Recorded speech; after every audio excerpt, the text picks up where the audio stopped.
الحمد لله رب العالمين والعاقبة للمتقين والصلاة والسلام على أشرف الأنبياء والمرسلين وعلى آله وصحبه أجمعين. أما بعد فأعوذ بالله من الشيطان الرجيم. بسم الله الرحمن الرحيم.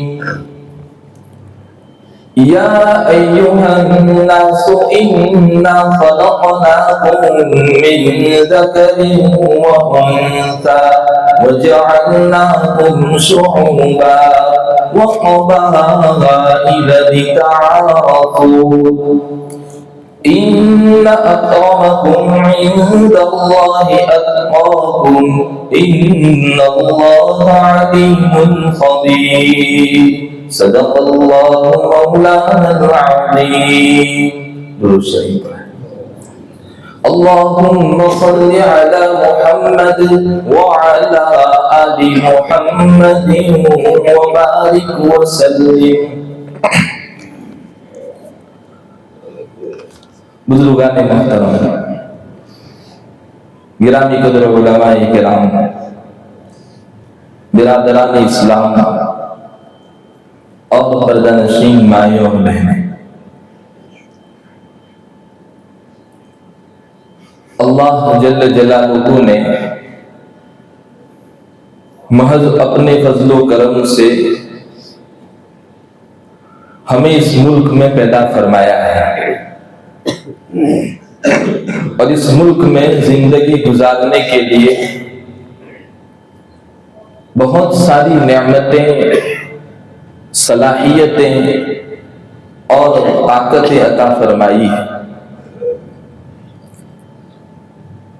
ہمارے اس ملک میں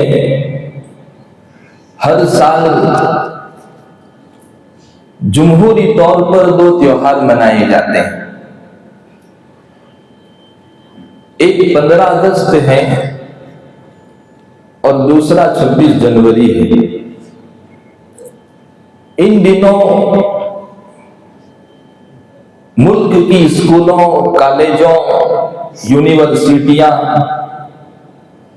اور دوسرے مختلف ممالک پر، دوسرے مختلف علاقوں میں ترنگا لہرایا جاتا ہے، خوشیاں منائی جاتی ہیں، مٹھائیاں تقسیم کی جاتی ہیں. یہ دن اور اس کی خوشی جو اس ملک کو نصیب ہوئی ہے،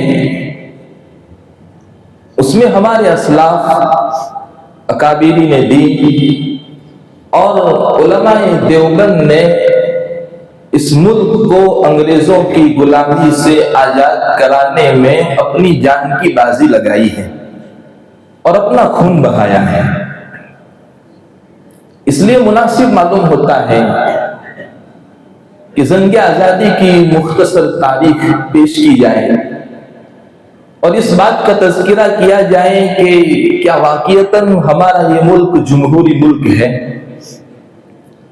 کیا سچ مچ یہاں کے رہنے والے لوگ آزادی کی سانس لے رہے ہیں؟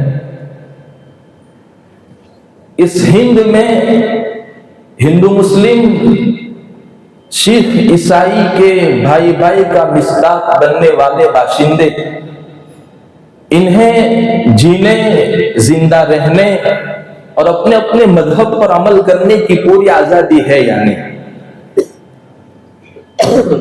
اولاً تو آزادی اللہ پاک جل شانہ کی بہت بڑی نعمت ہے.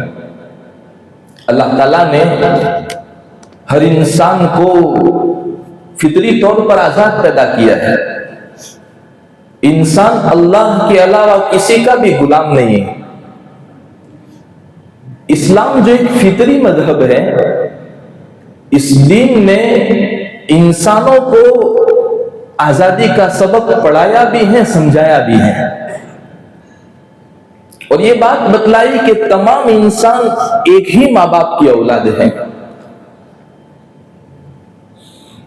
لیکن جو زمانہ گزرتا گیا دنیا میں کچھ ایسے لوگ آئے جنہوں نے انسانوں کو بیچنا اور خریدنا شروع کیا، غلامی کے بازار لگائے، اور نبی اکرم صلی اللہ علیہ وسلم کے زمانے سے پہلے زمانے جاہلیت میں لوگوں کو بیچا جاتا تھا، خریدا جاتا تھا۔ جب آپ صلی اللہ علیہ وسلم تشریف لائے تو دین اسلام کے ذریعے انسانوں کو خوشخبری دی گئی وَيَضَعُ عَنْهُمْ إِصْرَهُمْ وَالْأَغْلَالَ الَّتِي كَانَتْ عَلَيْهِمْ، کہ آپ کی طرف جو نبی بنا کر بھیجے گئے ہیں وہ آپ پر جو بوجھ ہیں اور غلامی کا جو ٹوک ہے، جو غلامی کی جو مجبوری آپ پر ہے، اس کو اتارنے کے لیے نبی بھیجا گیا۔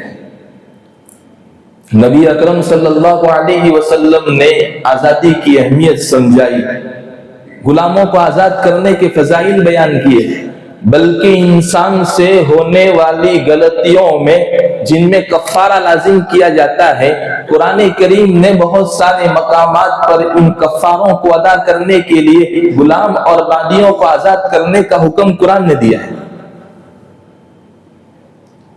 قرآن کریم نے ایک آزاد آدمی کی اور ایک غلام آدمی کی مثال بیان کی۔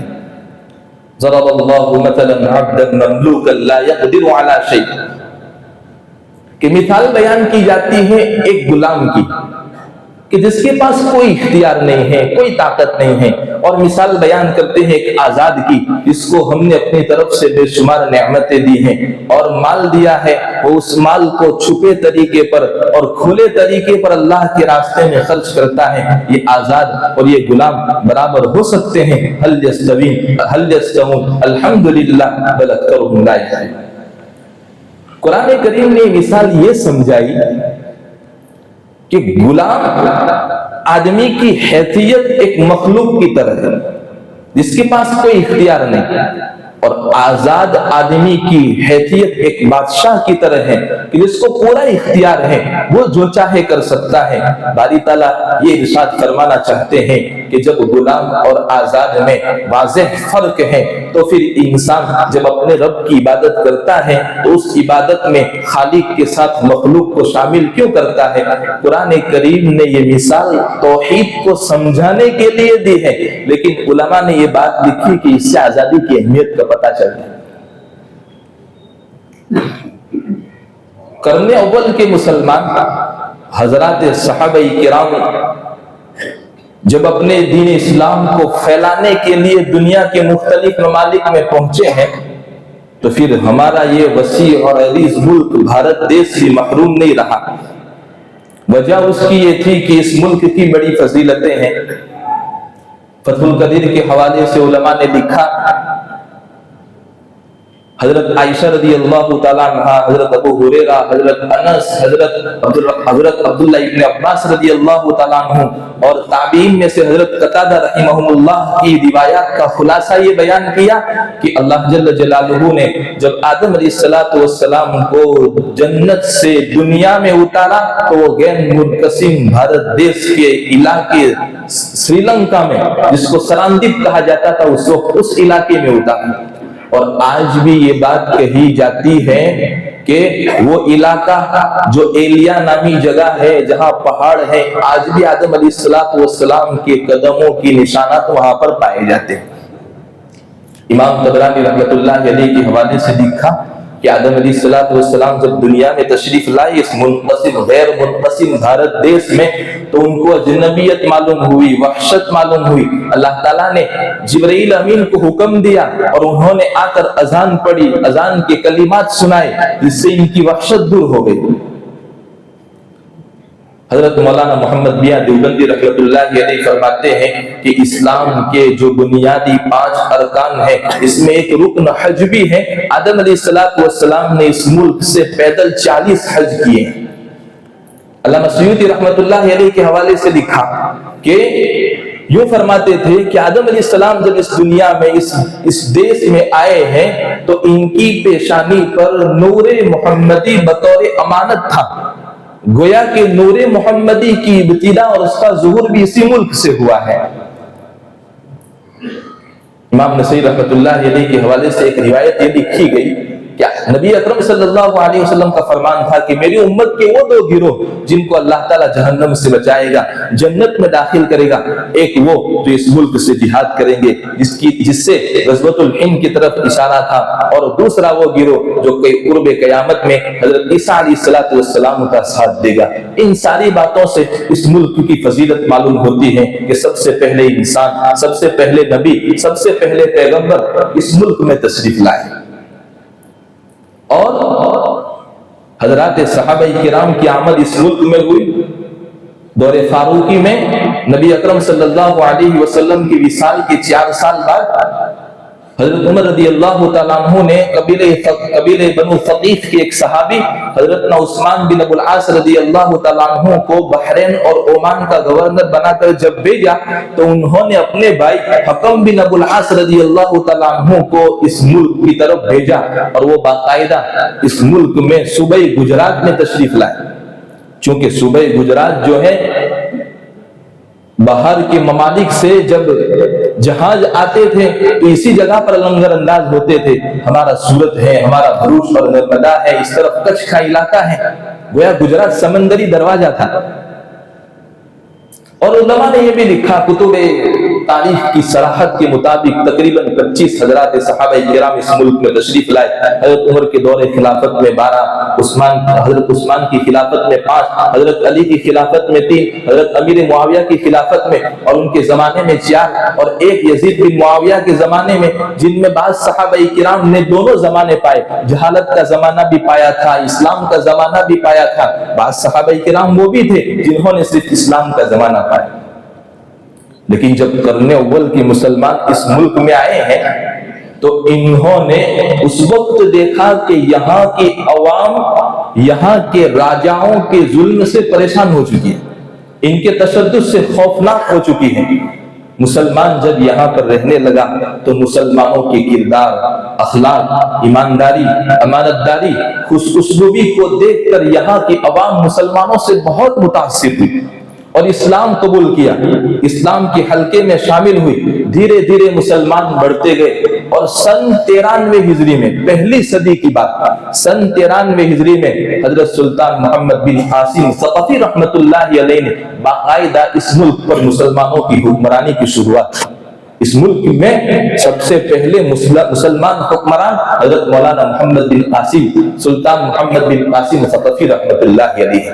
اب مسلمانوں کی بادشاہت اور حکمرانی شروع ہوئی تو ان کے بعد سلطان محمود غزنوی، سلطان شہاب الدین غوری، سلطان شمس الدین التمش، سلطان علاؤالدین خلجی، اور ان کے بعد جو ہے تغلبوں کی حکومت آئی، دودھی خاندان کی حکومت آئی، سوری خاندان کی حکومت آئی، اور پھر عہد مغلیہ قائم ہوا، مغل مسلمان بادشاہوں کی حکمرانی آئی۔ سن 1522 سے ظہیر الدین بابر سے مغلوں کی حکومت شروع ہوئی، اور 1857 میں مغلوں کے آخری فرمانروا بہادر شاہ ظفر پر آ کر مسلمانوں کی حکمرانی پوری ہوئی، اور انگریزوں نے اپنا ناپاک قدم اس ملک پر جمایا۔ یہ ایک حقیقت ہے کہ مسلمان جہاں کہیں گیا ہے اس نے اس وطن کی حفاظت کو اپنا مذہبی فریضہ سمجھا ہے۔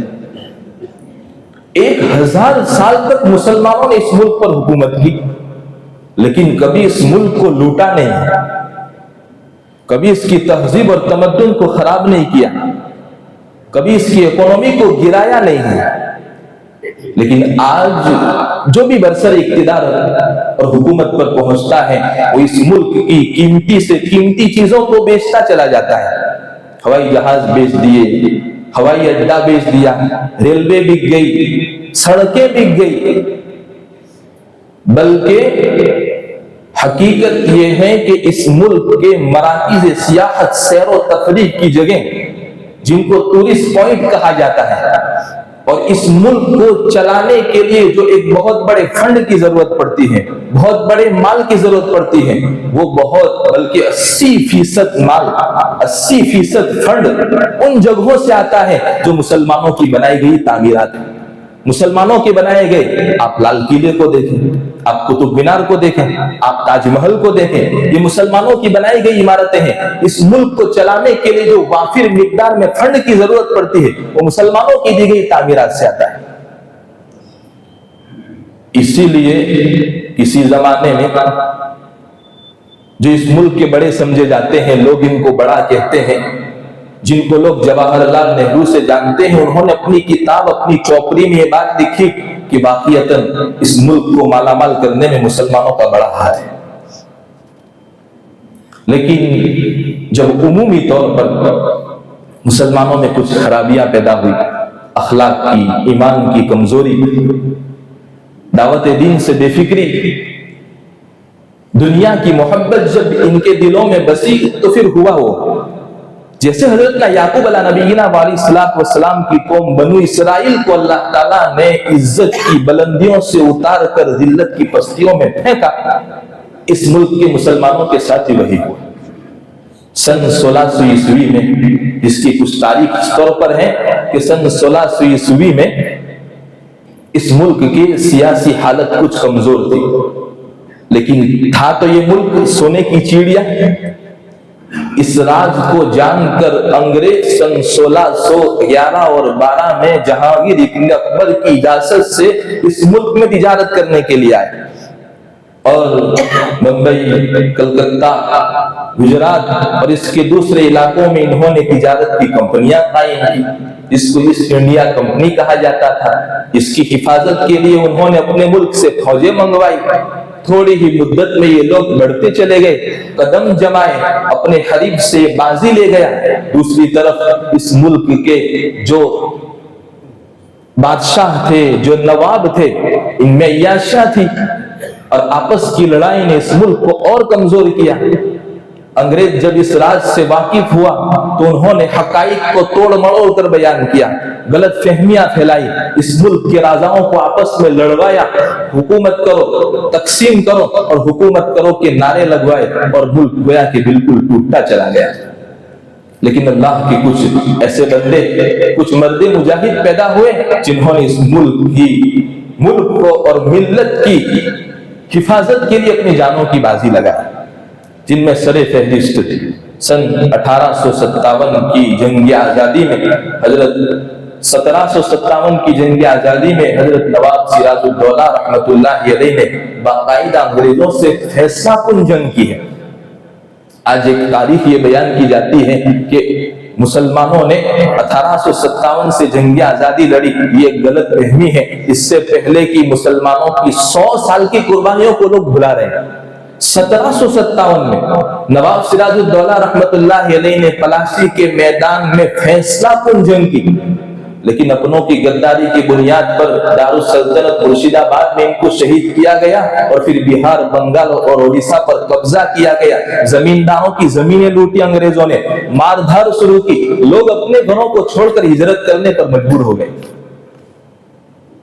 ایک مرد مجاہد گیا، اللہ تعالیٰ نے دوسرے مرد مجاہد کو پیدا کیا۔ یہ سلسلہ چلتا رہا، لیکن 1782 میں جب اس ملک کا ایک غیور جوان، فرما رواں، شیر میسور فتح علی خان سلطان ٹیپو شہید رحمت اللہ علیہ جنگ کے میدان میں آئے، اور انہوں نے باقاعدہ انگریزوں سے 3 جنگیں لڑی۔ 1883 میں پہلی جنگ لڑی اور باقاعدہ انگریز کو میدان چھوڑ کر بھاگنا پڑا، لیکن جب دیکھا کہ ان انگریزوں میں دشمنی کی آگ بھڑک اٹھی تو پھر 1892 میں دوسری جنگ ہوئی۔ اچانک کے حملے سے سلطان ٹیپو شہید رحمت اللہ علیہ کو فوج کو شکست کھانی پڑ، ہار گئے۔ 3 کروڑ روپے اس ملک کو بچانے کے لیے دینے پڑے، اور 1890 میں 99 میں پھر ایک فیصلہ کن جنگ ہوئی، اور حضرت سلطان ٹیپو شہید رحمت اللہ علیہ نے باقاعدہ تیار کیا، انگریزوں کو اس دیش سے بھگانے کے لیے میزائل تیار کیے۔ اس ملک کو بلکہ اس دنیا کو سب سے پہلا میزائل بنا دینے والا اگر کوئی شخص ہے تو حضرت سلطان ٹیپو شہید رحمت اللہ علیہ۔ لیکن پھر ہوا یہی، کچھ اپنوں کی غداری کی بنیاد پر سلنگا پٹنم میں حضرت سلطان ٹیپو شہید رحمت اللہ علیہ کو ہار جانا پڑا، وہ شہید ہو گئے۔ اور باقاعدہ تاریخ نگاروں نے لکھا، یہ حقیقت ہے کہ اگر اس وقت سلطان ٹیپو شہید رحمت اللہ علیہ کے ساتھ اپنے لوگ بے وفائی نہ کرتے، غداری نہ کرتے، تو انگریز اسی وقت ملک چھوڑ کر بھاگ گیا ہوتا۔ اور باقاعدہ انگریز یہ محسوس کرتا تھا کہ ہمارے سامنے جو شخصیت ہے وہ ایک چٹان کے مانند ہے، اس کو ہٹانا ناممکن ہے، اس کو ہٹانے کے لیے ہمیں کچھ چالیں چلنی پڑے گی۔ اس لیے جب ان کا انتقال ہوا تو ان کی ناش پر کھڑے رہ کر جنرل ہالس نے یہ بات کہی تھی کہ آج سے ہندوستان ہمارا ہے۔ یہاں سے یہ لوگ دہلی کی طرف بڑھے۔ مغل بادشاہوں کا 14واں بادشاہ شاہ عالم ثانی کے پاس زبردستی دستخط کروائے، معاہدہ کروایا اور یہ بات بتلائی کہ اب یہ نعرے لگاؤ کہ خلقت خدا کی، ملک بادشاہ کا اور حکم کمپنی بہادر کا، جس کا مطلب یہ تھا ملک بادشاہ کا رہے گا لیکن حکم تو انگریزوں کا چلے گا۔ اس بات کو سب سے پہلے اگر کسی نے محسوس کیا اور یہ دیکھا کہ ملک اور ملت دونوں کو خطرہ، ایمان کے ساتھ اسلام پر عمل کرنا دشوار ہوتا چلا جا رہا، تو پھر حضرت شاہ عبدالعزیز صاحب محدث دہلوی رحمت اللہ علیہ نے اس ملک کے دارالحرب ہونے کا فتویٰ دیا، جس کا مطلب یہ تھا کہ اس ملک پر انگریزوں کی جو برسر اقتدار حکومت ہے، اس کو اس ملک سے بھگانا، ان سے جنگ آزادی کرنا یہاں کے رہنے والے تمام لوگوں کا مذہبی فریضہ ہے۔ اس کا اثر یہ ہوا کہ لوگوں میں جنگ آزادی کا شعلہ بھڑک گیا، سوئے ہوئے ارمان جاگ گئے، علماء اپنے مدارس اور مکاتب سے نکل کر اور مشائخ اپنی خانقاہوں سے نکل کر جنگ کے میدان میں آئے، ایک تحریک چلائی، ایک چڑوڑ چلائی۔ ان کے شاگرد سید احمد شہید رحمت اللہ علیہ نے مسلمانوں کو ایک پلیٹ فارم پر جمع کیا اور پھر ہندو مسلم ایکتا کے لیے گوالیار کے راجا کی ملاقات کی۔ چال یہ تھی، منصوبہ یہ تھا کہ اب یہاں سے دھیرے دھیرے ہم انگریزوں کو اس ملک سے بھگائیں گے۔ 8 مہینے پیدل چلنے کے بعد یہ لوگ دہلی پر جب پہنچے تو وہ لوگ جو انگریزوں کے غدار تھے، چاپلوس تھے، ان سے کچھ لڑائی ہو گئی، کچھ تقابل ہو گیا اور پھر وہی جو تحریک چلائی تھی وہ ناکام ہو گئی۔ سید احمد شہید رحمت اللہ علیہ، سائی اسماعیل شہید رحمت اللہ علیہ کو جانے دینی پڑی۔ سید احمد شہید رحمت اللہ علیہ وہ کون مرجع مجاہد ہیں اور کتنا بڑا اللہ کا ولی گزرا ہے، جس کا کل حضرت قاری صاحب دامت برکاتہ نے ان کی کرامت کی ایک عجیب بات بتلائی کہ اللہ نے ان کی وقت میں کیسی برکت دی تھی کہ حضرت سید احمد شہید رحمت اللہ علیہ قرآن کریم کی تلاوت فجر کی نماز کے بعد شروع کرتے، الحمدللہ الحمدو کی سورج سے شروع کرتے اور جب سورج طلوع ہوتا تو پورا قرآن کریم ختم کر چکے ہوتے۔ اتنا بڑا اللہ کا ولی جس نے اس ملک کی آزادی کے لیے اپنی جان کو گوایا ہے۔ یہ 16 کو بھڑکا اور پھر 1857 کی جنگ آزادی میں، جس میں پورے ملک کی قیادت حضرت حاجی امداد اللہ مہاجر مکی رحمت اللہ علیہ نے کی۔ باقاعدہ 2 فوجیں بنائے گئی، 2 محاذ کھڑے کیے گئے، جن میں ایک محاذ امبالہ پر جس کی سرپرستی اور جس کی لیڈرشپ حضرت مولانا ظفر تھانیسری رحمت اللہ علیہ نے کی، دوسری جنگ میں اور دوسری فوج کی کمانڈری حضرت مولانا حاجی امداد اللہ مہاجر مکی رحمت اللہ علیہ نے کی۔ لیکن وسائل اتنے نہیں تھے، ہتھیار اتنے نہیں تھے، انگریز طاقتور تھا، حاوی ہوتا جا رہا تھا۔ 1857 کی جنگ آزادی مسلمانوں کو اور اس ملک کو انگریز کے سامنے ہار جانی پڑی۔ پھر ہوا یوں کہ انگریز نے لال قلعے پر تو اس ملک کا پرچم لہرایا گیا تھا، اس کو اتار کر اپنا یونین جیک برطانیہ کا جھنڈا لگایا۔ لال قلعے کی مرکزیت ختم ہو گئی اور بہادر شاہ ظفر کو گرفتار کر کے رنگون کی جیل میں لایا گیا۔ اب انگریزوں نے اس جہاد کو، اس لڑائی کو غدر کا نام دیا، غداری کا نام دیا۔ پھر کیا تھا کہ مسلمانوں پر اور اس دیش کے رہنے والوں پر انگریزوں نے وہ مظالم ڈھائے ہیں کہ اس ملک کی تاریخ میں وہ تاریخ دور اب تک نہیں آیا ہے۔ لکھا کہ اس 1857 کی جنگ آزادی میں شہید ہونے والے ایک روایت کے مطابق 4.5 لاکھ مسلمان،